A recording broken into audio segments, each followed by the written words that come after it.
Hi, so for our busting assignment number 3, we looked at myth 36.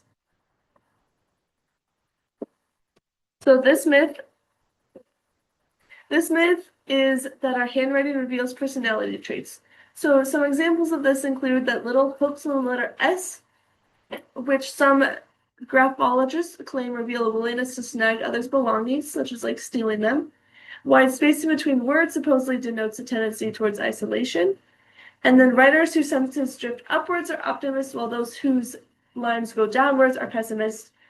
Another example is that those who write with letters displaying different slants are unpredictable. And then writers with large capital I's have big egos. This is especially popularized by pseudoscience, and this encourages individuals to have better handwriting. Why is it a myth? So graphology claims that features in your handwriting like size, slant, or pressure in your handwriting can uncover different traits such as confidence, honesty, or emotional stability.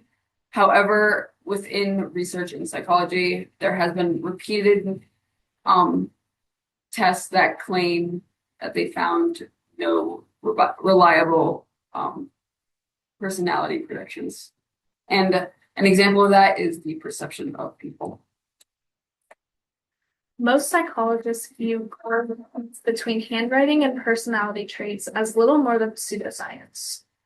Although some do see evidence for handwriting to determine psychological issues such as stress and anxiety.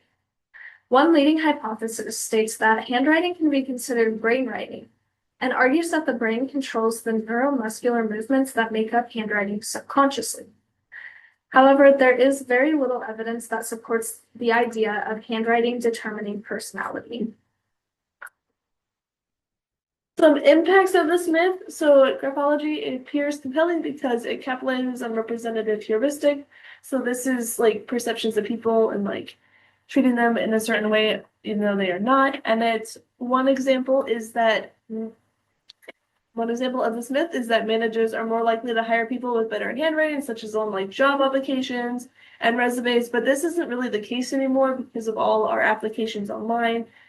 From this, we can realize that handwriting does not correlate to personality at all. And for real life connections, a media example, in the Los Angeles Times article in 2008, the presidential candidate John McCain's tendency to sign his first name with letters slanted in opposing directions offered evidence of his maverick personality, whereas his opponent Barack Obama's tendency to shape his letters smoothly offered evidence of his flexibility. And for a personal example, this can be not being able to read classmates' work during class projects. Thank you.